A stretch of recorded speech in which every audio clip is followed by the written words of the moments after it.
Je suis dans Matthieu 5, verset 17. Matthieu 5, verset 17. Je prie que le Seigneur me donne la force et la sagesse pour expliquer ce qu'il y a à expliquer.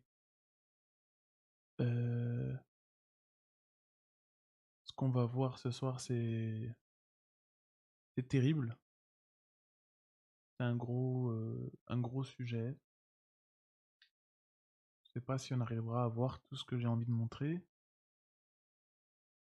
ou si on va voir plus que ce que j'avais prévu. Mais je vais commencer, je vais essayer de faire mon mieux et on va compter sur l'assistance du Saint-Esprit pour persuader les cœurs. Mais c'est terrible. Plus j'avance avec le Seigneur, plus je marche avec la pensée du Seigneur, et plus je me rends compte à quel point on nous a menti, à quel point le prince de ce monde, c'est un menteur, et à quel point il tient les entendements, il tient les cœurs, il possède les yeux, il possède les regards, et il voile la vérité. En tout cas, je prie que le Seigneur nous donne l'humilité pour comprendre. Il fait grâce aux humbles, mais il résiste aux orgueilleux. Et s'il peut résister aux orgueilleux, je pense que l'humble est irrésistible. Donc, je vais approcher ce sujet avec humilité parce que c'est pas une mince affaire, comme on dit. Voilà, donc je vais commencer. Et ouais, c'est assez effrayant en fait. Je sais pas, je ressens une certaine crainte à l'idée de parler de ça. Je sais pas pourquoi. Je sais pas ce qu'il y a derrière, mais je pense que c'est un pilier. Et tu vois, Samson, son dernier combat, il, il a fait tomber en fait les piliers du temple.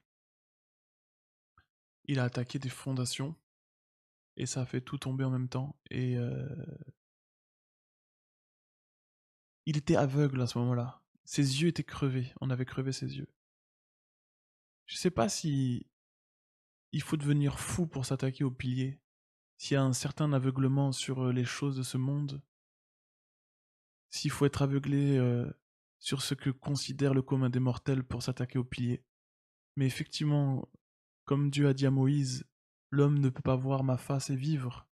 Effectivement, on découvre notre mort au fur et à mesure qu'on le découvre et qu'on vit plus comme les autres. Et si on est dans le monde, c'est vrai, on n'est vraiment pas du monde. Et notre regard change et notre regard finalement devient tellement différent. Et il fait toutes choses nouvelles, il renouvelle notre entendement, il change constamment notre cœur et nos pensées pour nous amener à sa vérité. Et c'est vraiment un chemin de mort constante, de renoncement constant à ce qu'on croyait, puisque il se forme et il nous forme. Et ouais, il y a un profond sommeil, il y a une mort qui s'installe sur un plan, pour que sur un autre plan, l'épouse prenne forme. Donc, ouais, c'est bouleversant. Je comprends maintenant l'expression j'ébranlerai les cieux, j'ébranlerai la terre. Cette notion de. Ouais, quand il y a des piliers qui s'effondrent, quand il y a des. Si Christ est la pierre angulaire, si Christ est le fondement et le pilier, euh, par sa pensée, la pensée de Christ est le fondement, euh, il est le Fils de Dieu, est, est la parole qui s'est faite chair, le Fils de Dieu est la parole qui a pris un corps humain, qui est mort et qui est ressuscité. Si ça c'est une pierre angulaire, si ça c'est un pilier, une fondation, alors l'ennemi a aussi des piliers et des fondations pour bâtir ses faux temples, pour bâtir ses, ses demeures, hein. Donc, il a aussi des révélations basiques qui servent de fondement et de piliers et qui sont pas basées sur la vérité, qui sont basées sur le mensonge. Ainsi, Christ est la vérité et que sa révélation, son évangile est un pilier et un fondement pour former une maison, alors l'ennemi il a aussi des piliers et des fondements. Et c'est ce que Samson, c'est l'histoire de Samson, ça nous enseignait que l'ennemi aussi a des colonnes. Si l'Église est colonne et appui de la vérité, alors il y a aussi des colonnes et appui du mensonge. Et quand on s'attaque à ça, ça coûte. Voilà, c'est là où quand quand on doit s'attaquer à ça, il y a des yeux qui doivent se fermer. Voilà. Donc Matthieu, c'est Matthieu combien? Matthieu 5. Matthieu 5, verset 17. Ne croyez pas que je sois venu pour abolir la loi ou les prophètes. Je suis venu non pour abolir, mais pour accomplir. Ne croyez pas que je sois venu pour abolir la loi et les prophètes. Je suis venu non pour abolir, mais pour accomplir. Donc Jésus nous dit qu'il n'est pas venu pour abolir les Écritures. Il n'est pas venu pour abolir ce que Moïse a dit, ce que les prophètes ont dit, mais il est venu pour accomplir leurs paroles.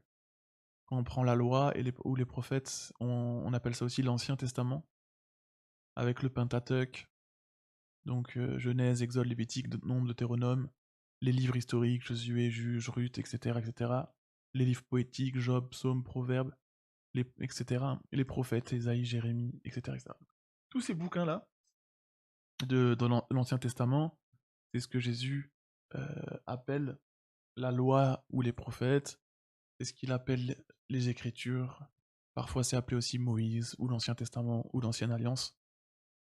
Bref, c'est les commandements qu'ont reçus Israël par Moïse et par la bouche des prophètes.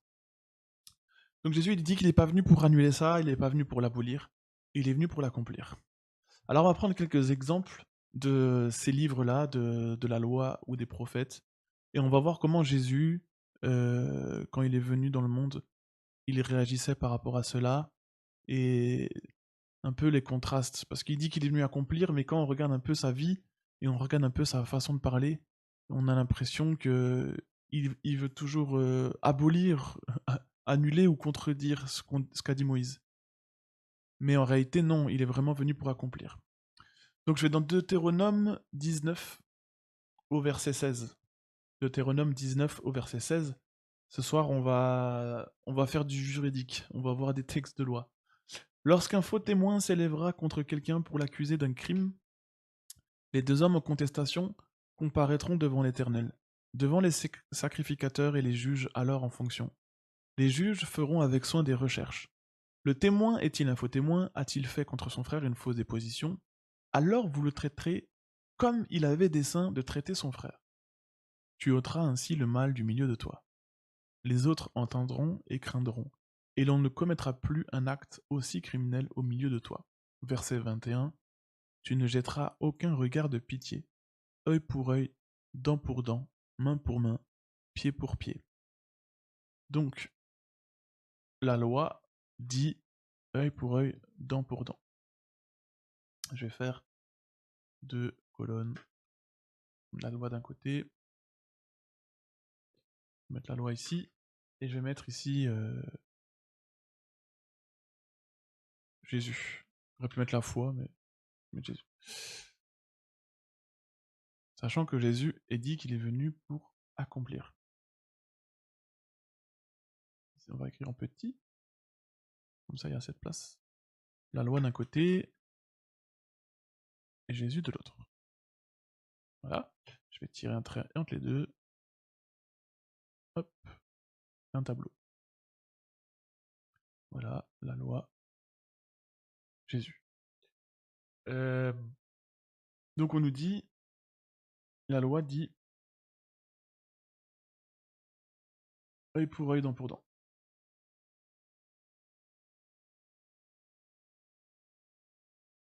œil pour œil. Je sais pas si je mets en 24. Vas-y, 24. Aïe. La loi dit ça. C'était Deutéronome 19, verset 21, œil pour œil, dent pour dent. Je vais dans Matthieu 5, 38. Matthieu 5, 38. Jésus qui parle, il nous dit: Vous avez appris qu'il a été dit œil pour œil et dent pour dent. Mais moi je vous dis de ne pas résister aux méchants. Si quelqu'un te frappe sur la joue droite, présente-lui aussi l'autre. Si quelqu'un veut plaider contre toi et prendre ta tunique, laisse-lui encore ton manteau. Donc Jésus, lui, en réponse à ça, il dit: si quelqu'un te frappe sur la joue droite, présente-lui aussi l'autre. Si quelqu'un veut plaider contre toi en justice, hein, prends ta tunique, laisse-lui encore ton manteau. En gros, laisse-toi dépouiller. Là où Deutéronome disait: si quelqu'un veut te traîner en justice, le faux témoin, on lui fera la peine, on lui donnera la peine qu'il voulait donner à son frère en déclarant une fausse déposition. Donc Jésus, à œil pour œil, dent pour dent, il a dit: si quelqu'un te frappe sur la joue droite, présente-lui aussi l'autre. Donc on est d'accord que c'est tout à fait l'inverse. Il semble contredire, annuler le commandement de façon radicale. Je continue, je ferme ça comme ça on a de la place. Deutéronome, donc de nouveau la loi. Deutéronome 22, verset 22. Deutéronome 22, verset 22. Si l'on trouve un homme couché avec une femme mariée, ils mourront tous deux. L'homme qui a couché avec la femme, et la femme aussi. Tu ôteras ainsi le mal du milieu d'Israël. Et il disait par exemple avant au verset 20, si le fait est vrai, si la jeune femme ne s'est point trouvée vierge, on fera sortir la jeune femme à l'entrée de la maison de son père, elle sera lapidée par les gens de la ville, et elle mourra. Verset 23, si une jeune fille vierge est fiancée, et qu'un homme la rencontre dans la ville et couche avec elle, donc elle doit se marier, mais elle n'est pas encore mariée, quelqu'un couche avec elle avant son mariage, donc il la vole, quoi. Vous les amènerez tous deux à la porte de la ville, vous les lapiderez, et ils mourront. La jeune fille pour n'avoir pas crié dans la ville, et l'homme pour avoir déshonoré la femme de son prochain. Vous voyez un peu? Donc, la loi, elle dit, vous les lapiderez. Donc, on revient sur la loi. La loi dit, vous les lapiderez. On va voir Jésus. Jean 8, verset 1, Jean 8, verset 1. Jésus se rendit à la montagne des Oliviers, mais dès le matin, il alla de nouveau dans le temple, et tout le peuple vint à lui. S'étant assis, il les enseignait. Alors les scribes et les pharisiens amenèrent une femme surprise en adultère. Et la plaçant au milieu du peuple, ils dirent à Jésus: Maître, cette femme a été surprise en flagrant délit d'adultère. Moïse, dans la loi, nous a ordonné de lapider de telles femmes. Ils ont raison, hein, c'est écrit Deutéronome 22. Il dit: Et toi donc, que dis-tu? Il disait cela pour l'éprouver, afin de pouvoir l'accuser. Mais Jésus, s'étant baissé, écrivait avec le doigt sur la terre. Comme il continuait à l'interroger, il se releva et leur dit: Que celui de vous qui est sans péché jette la première pierre contre elle. Et s'étant de nouveau baissé, il écrivait sur la terre.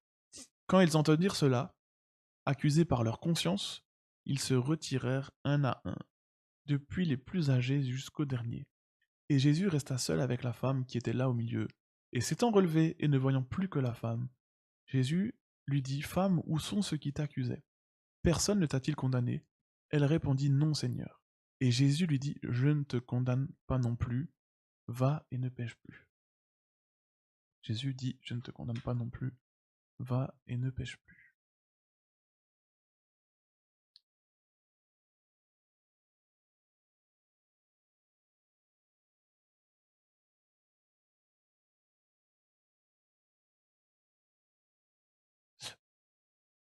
Donc, la loi dit: Vous les lapiderez, ceux qui sont surpris en flagrant délit d'adultère. Jésus, lui, dit: Je te condamne pas non plus, va et ne pêche plus. Autre exemple, Lévitique 13. Donc, Lévitique 13. L'Éternel parla à Moïse et à Aaron et dit: Lorsqu'un homme aura sur la peau de son corps une tumeur, une dartre ou une tache blanche, qui ressemblera à une plaie de lèpre sur la peau de son corps, on l'amènera au sacrificateur Aaron ou à l'un de ses fils qui sont sacrificateurs. Le sacrificateur examinera la plaie qui est sur la peau du corps.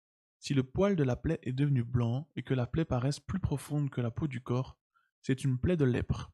Le sacrificateur qui aura fait l'examen déclarera cet homme impur. Ok? Quelqu'un qui a la lèpre, il est déclaré impur. Et les impurs, ils sont mis à l'extérieur de la ville, à l'extérieur du campement pour pas contaminer les autres, pour pas les souiller. C'est comme quelqu'un qui a le Covid, tu le mets en quarantaine. La lèpre, ils étaient mis en quarantaine. Parce que c'est très contagieux. Plus contagieux que le Covid. Et regarde à quel point c'est contagieux quand je vais à Lévitique 14. Il parle de verset 43. Si la plaie revient et fait éruption dans la maison après qu'on a ôté les pierres, raclé et recrépi la maison, le sacrificateur y retournera. S'il voit que la plaie s'est étendue dans la maison, c'est une lèpre invétérée dans la maison, elle est impure. On abattra la maison, les pierres, le bois et tout le mortier de la maison, et l'on portera ces choses hors de la ville dans un lieu impur. Celui qui sera entré dans la maison pendant tout le temps qu'elle était fermée sera impur jusqu'au soir. Donc en fait la lèpre contaminait même la pièce, la maison dans laquelle le lépreux est entré, la maison même est contaminée. La contamination de la lèpre s'étend jusqu'au mur de la maison, jusqu'aux objets de la maison, sur la pierre, sur le bois, sur le mortier, sur les matériaux. Et les vêtements des gens qui passent dans cette maison, c'est-à-dire que même le lépreux est sorti de la maison reste souillée et impure. Et celui qui rentre dans la maison après le lépreux est lui-même souillé et impur, il doit laver ses vêtements. Donc celui qui a mangé dans la maison devra aussi laver ses vêtements. Et en fait, ils doivent sortir dans un lieu impur, un peu plus loin. C'est pour ça qu'on les mettait dans des grottes ou dans des cavernes. Ils doivent brûler les choses. Et il y a tout un rituel de purification. Donc ça, c'est l'ancienne alliance. Luc 5, verset 12. Luc 5, verset 12. Jésus était dans l'une des villes, et voici un homme couvert de lèpre. L'ayant vu, tomba sur sa face et lui fit cette prière. Seigneur, si tu le veux, tu peux me rendre pur. Jésus étendit la main, le toucha et dit, je le veux, sois pur. Aussitôt la lèpre le quitta. Puis il lui ordonna de n'en parler à personne, mais dit-il, va te montrer au sacrificateur et offre pour ta purification ce que Moïse a prescrit, afin que cela leur serve de témoignage. Moïse avait prescrit dans Lévitique 13 et 14 les ordonnances concernant la lèpre, et que, en fait, quand un lépreux était guéri, il y avait une offrande à donner. Quand le sacrificateur jugeait que un homme était pur, et ben il offrait après un sacrifice à l'Éternel.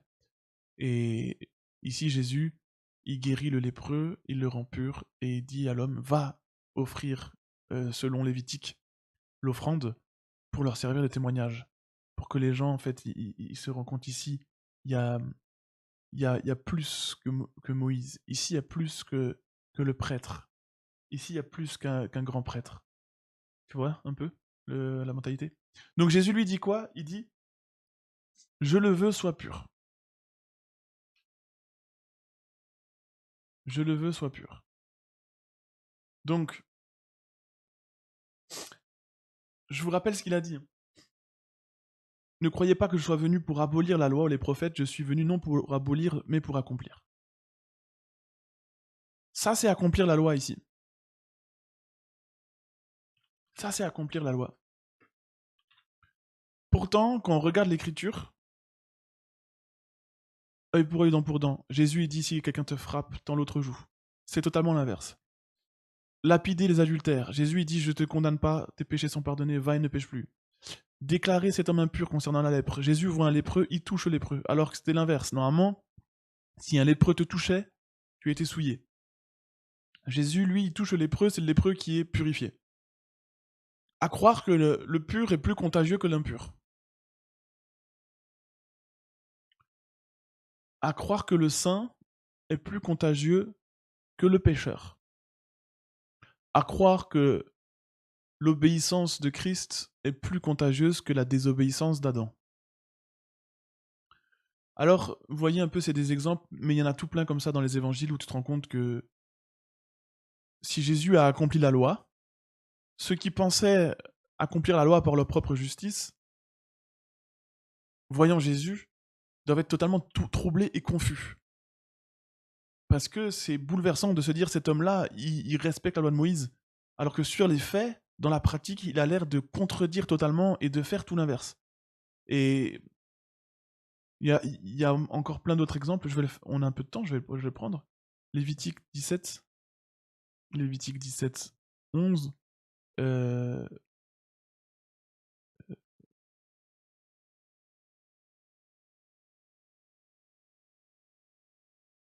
Si un homme de la maison d'Israël, verset 10, hein, ou des étrangers qui séjournent au milieu d'eux mangent du sang d'une espèce quelconque, je tournerai ma face contre celui qui mange le sang et je le retrancherai du milieu de son peuple.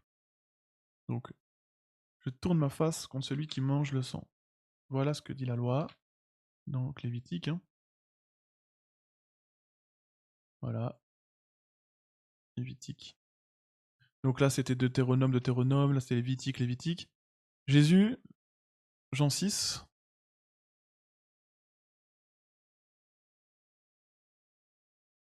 Jean 6.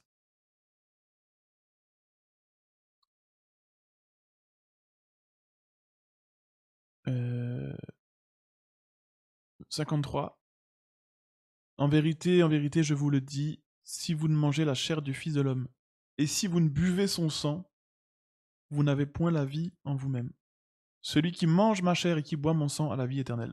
Bon, voilà. Et je le ressusciterai au dernier jour. Donc voilà, bon.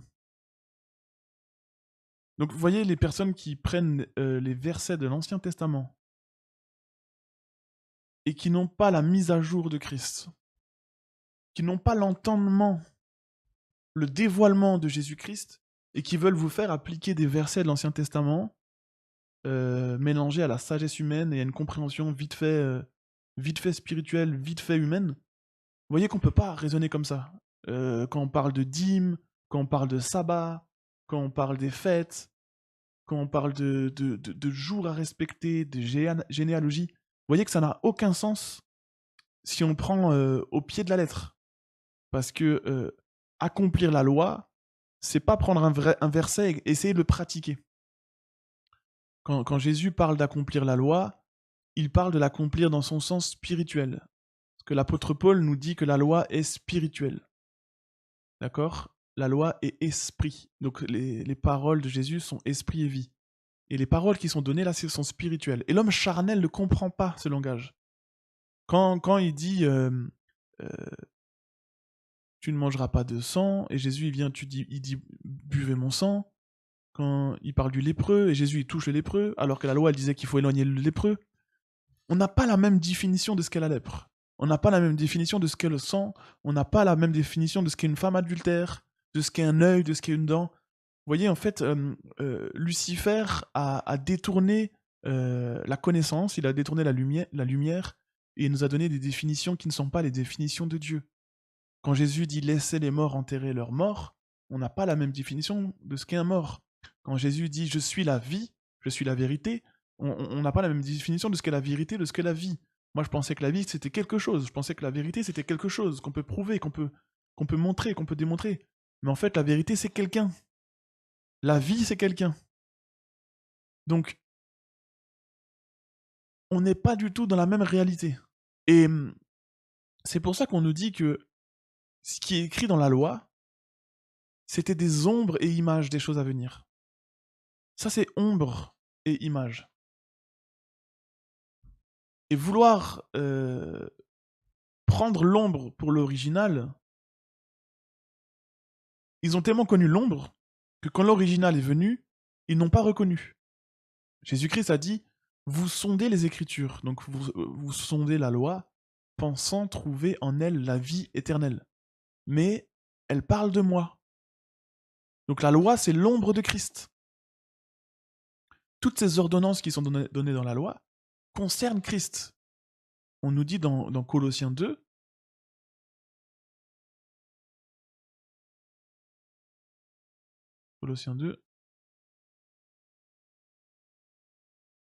hop,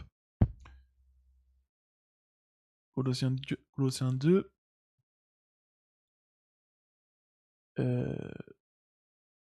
14, Colossiens 2, 14, il a effacé l'acte dont les ordonnances nous condamnaient et qui subsistait contre nous, et il l'a détruit en le clouant à la croix.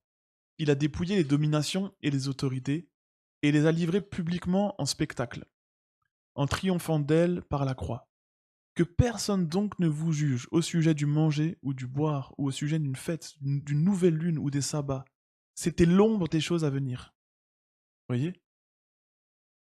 Ça, c'était ombre. Ombre des choses à venir. Et en fait, Christ, c'est l'original. Il dit, donc, je retourne dans Colossiens 2, c'était l'ombre des choses à venir, mais le corps est en Christ. Mais le corps est en Christ. Vous voyez? Quand tu lis la loi, en réalité, elle te parle de Jésus-Christ. Mais si tu comprends pas, ça va juste donner des traditions et des coutumes. Ça va juste donner des traditions d'hommes.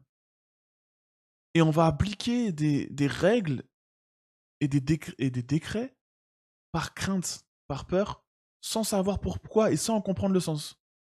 Voilà, on a appris que il faut pas passer sous une échelle, il faut pas passer sous un escabeau, il faut pas siffler dans la maison. Et, tu vois, que des trucs comme ça. Mais c'est juste en réalité, derrière, c'est des cultes des anges. Il dit qu'aucun homme, verset 18, qu'aucun homme sous une apparence d'humilité et par un culte des anges ne vous ravisse à son gré le prix de la course, tandis qu'il s'abandonne à ses visions et qu'il est enflé d'un vain orgueil par ses pensées charnelles, sans s'attacher au chef dont tout le corps, assisté et solidement assemblé par des jointures et des liens, tire l'accroissement que Dieu donne. Vous voyez? Il associe le culte des anges à ces ordonnances qui ne sont pas comprises. En fait, comme le Dieu de ce siècle a aveuglé l'intelligence pour qu'il ne voit pas l'évangile, il ne voit pas Christ dans les Écritures, en donnant une mauvaise interprétation de la loi de Dieu, l'ennemi a poussé les hommes à rendre un culte aux anges.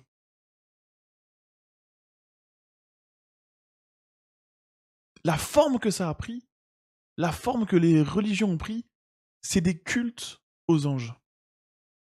C'est des ombres de Christ.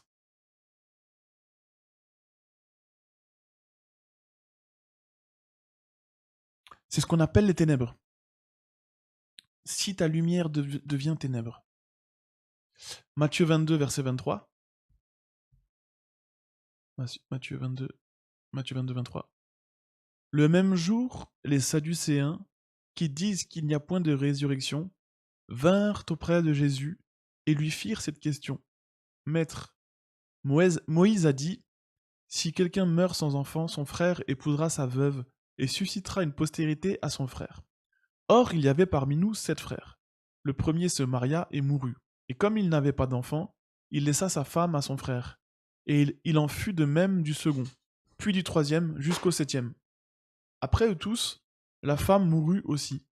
À la résurrection, duquel des 7 sera-t-elle donc la femme? Car tous l'ont eue. Verset 29. Jésus leur répondit, vous êtes dans l'erreur, parce que vous ne comprenez ni les Écritures, ni la puissance de Dieu. Voyez? Vous ne comprenez ni les Écritures, ni la puissance de Dieu. Voilà ce qu'il a répondu.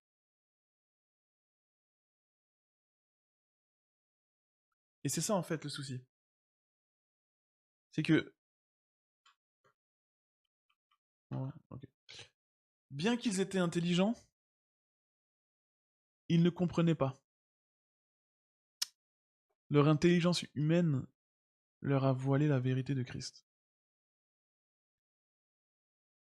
L'incompréhension des Écritures produit vraiment des actes ignobles. Voilà, on lapidait des gens.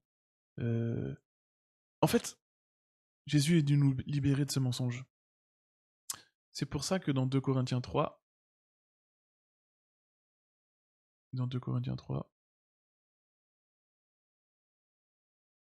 verset 15, 14, 2 Corinthiens 3, 14. Mais ils sont devenus durs d'entendement, car jusqu'à ce jour, le même voile demeure quand ils font la lecture de l'Ancien Testament. Hein, donc ce qu'on a vu avant, donc la loi. Quand ils font la lecture de l'Ancien Testament, il y a un voile. Et il ne se lève pas, parce que c'est en Christ qu'il disparaît. Vous voyez? C'est en Christ que le voile disparaît. Jusqu'à ce jour, quand on lit Moïse, un voile est jeté sur leur cœur. Mais lorsque les cœurs se convertissent au Seigneur, le voile est ôté. Quand les cœurs se convertissent au Seigneur, le voile est ôté. Parce que le voile est sur les cœurs. Et ça vient de cette dureté d'entendement. Ils sont devenus durs d'entendement.